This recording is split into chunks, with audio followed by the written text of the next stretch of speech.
Hello and welcome everyone to my 2000 subscribers special. And at the start of the video I of course want to thank everyone who made this possible, who subscribed to the channel right here, who watched the videos, who commented below the videos. Really thanks a lot, you made all of this possible. We really have come a long way already and I want to thank everybody who made this possible right here. And for this reason I made a little special video right here that I already made at my 500 subscriber special, but it didn't really work out right there. So I wanted to give it another try right here. The 500 villager experiment, is it actually possible? We're going to see it right now. So I really hope that you enjoy this video here, because you can be sure that it were a lot of work right here. And without any further ado, let's just jump right into the video. I started the single player game with 7 AI opponents on a huge map on easy difficulty. After this experiment I can definitely say that you're going to have a rough time to try that out on medium or high, and I don't really think that it's possible right now. But you can of course feel free to show me different. But I knew before that a few things have changed in Northgard that might make it a little bit more time consuming to make this possible. So my first goal were to clear out all the AI from the map and hope that as many sheep survive as possible, because their little bonus can make quite a big difference in an experiment like this. I decided to go for the silo build of the stack clan, even though that it's not all too important, but it helped me quite a bit to clear off the map quite early from all the AI players. Because with this build I were able to get a quite early army up, and since the easy AI doesn't really react that good to attacks, I had a quite easy time to clear them off. Scouting all the map were of course quite a problem too, and so that it didn't get too time consuming I just upgraded 3 scout camps to have it a little bit faster going. While scouting out the whole map still costed me a whole year like that. After that I could quite easily get a nice army up, and since it were low difficulty and I were playing the stack silo build, I didn't really need to think about to reconvert them back into villages. So after around 1.5 hours I got rid of all the AI players and could start thinking about how I want to colonize this map. Because the recent nerfs to the Fame Wind make it actually quite hard to colonize all the map, because the colonization costs are just a lot higher than they have been a half a year ago. I slowly made my way onto all the food tiles on the map, built silos on them and the food building next to them. So I have as many villagers working in specialized jobs upgraded by silos as possible. Also I started it off with 1 healers to counter rats out a little bit, because they can already be quite devastating with such a population. But at this point no real event were really dangerous for me and I just needed to react to them. I still didn't clear off the whole map, that's why I still have a little bit of warband around, and I think that my food economy were good enough for this point. Now I already colonized half of the map, with the colonization cost already rising over 3000 per tile. I realized quite late that I didn't even went for the colonization lure at the start, so I may have wasted a little bit time at this point, but the further this experiment goes on you will see how less that mattered. In general this went on for around 2 hours until I reached the point where I could actually not colonize any tiles anymore, because the cost for a single tile would be more than my maximum food stock. I cannot build any silos anymore because I already built a silo on every food tile that is there on the map. So even without the ability to colonize every single tile on the map, I was still able to colonize every food source on the map. So until this point I definitely felt very good about this experiment and had a good pace going on. I already built a lot of Hall of Skulls, and that's a special thing about the stack clan right here, that you really don't need to think about your gold economy when you do something like this, because the gold production of Value of Great Deeds will easily carry you through the whole game, and you will never need to think about building a marketplace to actually produce gold, and rather take it to buy a few resources, like I buy a lot of stone here for my market, and will later on use them even a little bit more. At this point the events that hit me the most are definitely the blizzards and the rat infestation. The rat infestations getting easily 20 to 30 villagers sick, and the blizzards eating a lot of my food and wood stock up. My gold could never really be stopped at this experiment, and I can definitely say here that skulls are the perfect solution for this problem. The food silos were also quite helpful, while the advanced silo production got almost irrelevant while blizzards, because the consumption were just that high. Right here we're reaching more and more the waiting time of this experiment, because at this point I didn't really had too much problems with the blizzards. I could quite easily survive them and go through them, and get so many villagers that I actually need to micro them around after blizzards to save my economy there. This waiting part took of course a lot of the experiment's time, but until here I were already playing for 4 hours. Until the 300 mark I didn't really had too much problems and I could mostly just let the game run and only needed to react to the different events. While blizzards and rats still didn't really force a reaction out of me. I could keep on keeping a high happiness and trying to let the villagers float as fast as possible. So I had a quite nice rate of villagers coming in around every 40 days. On my way to the 400 mark, my winters got rougher and rougher, and I actually needed to react to my wood economy, building up a few more woodcutters lodges. In order to do that I needed to pull off a few skulls, while my happiness still remained at a quite high point. While the game goes on I need now to react to more and more problems and mostly need to just pull off skulls of my happiness. At this point I already upgraded houses after houses and already reached a higher population cap that I actually wanted to reach just to keep the happiness for houses up. Buying stone weren't of course too much of a problem because I had basically infinite amounts of gold. I didn't really use the markets at that point, that means that the events weren't really that hard. While the time to get a new villager ramped up by quite a bit, now having to wait around 60 days for a new villager while having such a high happiness. At the 400 mark I got hit by a blizzard that I just wanted to show you right here, because these are the blizzards I'm working with at this point. Even that I'm playing on the easy difficulty, my consumption will be that high that it's really hard to keep anything up at this point.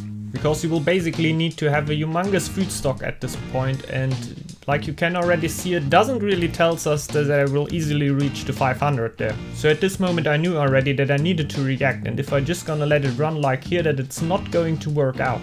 The other events still didn't really make problems of course, so Draugr attacks and earthquakes were always nice to see. Reaching the 450 mark, the game got super stale already. I already needed to go down with the happiness oftentimes when I reached the 400 mark, but when I maxed out on food I could still use skulls to boost my villager production a little bit. But at this point there were no real way anymore to make this happen, and I needed to have all my villagers working to at least have enough food for the winter. And even normal winters already made me quite some problems there. It made me quite worrying, because at this point I already felt like in the last experiment that I'm slowly draining out here. So I really felt like I had to do something about it and build a few more markets at the lower part of the map. So if I really get in a bad position with food, I can at least still go to the markets and buy a little bit of time. The villager production got of course super stale at this point, letting me wait around 150 to 200 days for new villagers. What is of course super harsh, because that means that you get around 5 to 6 villagers every blizzard. At this point I weren't really sure anymore if it were actually possible to reach the 500 villagers on the low difficulty. The blizzards got harder and harder, and I started to buy food from the markets even though I didn't really need it, just because the food were maxed out of them already and I could use a little bit of bonus food. Also the wood stock that built up through the earlier time of the game got eaten up slowly but steady. And the problem were that I couldn't really build another woodcutter's lodge and get more woodcutters, because that would have lowered my food economy, and my happiness were already that low that I needed to wait around 150 days for a new build. So I decided to let it run a little bit and rely on the markets for a while. I actually got quite far with this strategy, already reaching the 470 villagers. I already needed to build a few more healers huts at some point, and I guess it could have actually helped me a lot to have a few more healers huts surrounded around the area to just boost my food economy up a little bit more. Because I didn't really thought about how much the healers will actually be boosted by the Stack Clan silos. Even though that you will have quite a space problem, and you will need to watch out from the first second of the game that you keep your food tiles free for the healers huts. Because you will basically need all the space you need to get all the houses and Hall of Skulls you'll need to keep up such a big population. At this point I needed to go lower and lower with my happiness, because I really felt how the blizzards drained my economy out at this point. I always had one eye on the wood, because this were basically my clock here. So I know that at the point where my wood ran out, that I wouldn't survive the next blizzard anymore. So for me it got basically more and more a run against the clock, because the way how I would die in this game were already settled, and it were only a matter of time until the would run out on me. And like I already said before, there were nothing to do against this problem, because I couldn't build any more woodcutters lodges at this point, because you can see already that my food stock weren't fine at all too.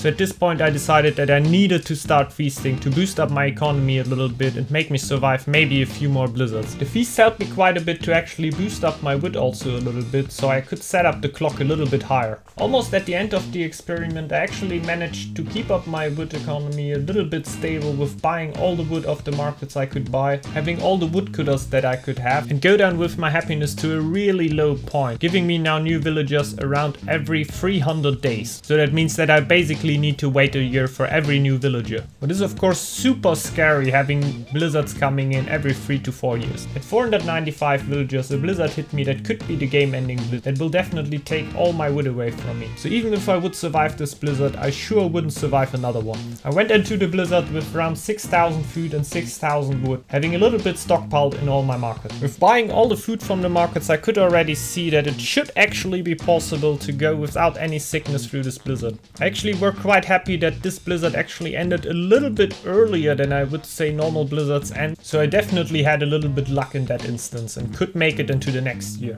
How you can see, my wood stock is completely done. I could get one more woodcutter right here, but plus 27 wood will never get me up to a point anymore where I could actually survive. So at this point I just decided to put on the gas and start the race to the 500. I got a little bit of resources to survive the next winter. After I went through that winter I got a lot more villagers on all the Hall of Skulls, pumping up my happiness to almost 50, what would give me new villagers now around every 150 days. What is definitely not a lot, but enough to end the game here. I saw the rats coming in front of me, but scared me a little bit out, because rats at this point would easily get over 50 villagers sick, so they would bump my happiness below 0. And looking after winter after that and my recent resources, I didn't have too much of a good feeling right there. But I knew that I had a little bit in my markets right there that could save me, even though it weren't a lot anymore after the last blizzard. Around 1 week before the rats actually hit me, I made it happen and hit the 500 villager mark. And after that the rats came in to make all my villagers sick. That didn't matter to me at this point, of course, because I had made it, I had reached 500 villagers. I didn't really thought that this was possible in the middle of the game and were quite stoked I could make it happen there.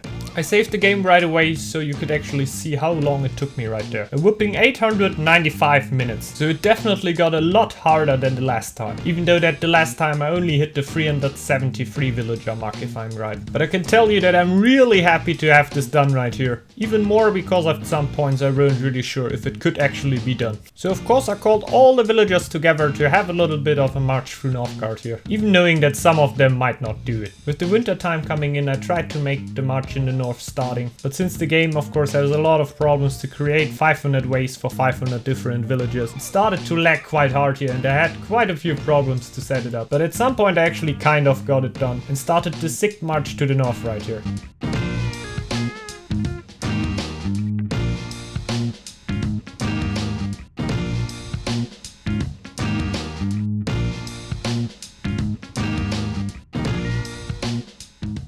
So with that, look in all these happy faces and let's drop out of the video here.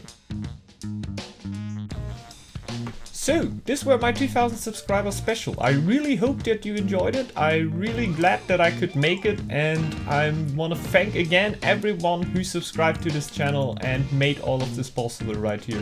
And maybe if you enjoyed this video and didn't subscribe to the channel, you can do it right now if you want to. But of course also if you don't want to subscribe to the channel and you just enjoy watching the content right here, I'm really thankful for that and I really hope that we can keep this going for a while. So with that I want to wish all of you a really nice day, maybe see you back at the next video and bye bye, ciao!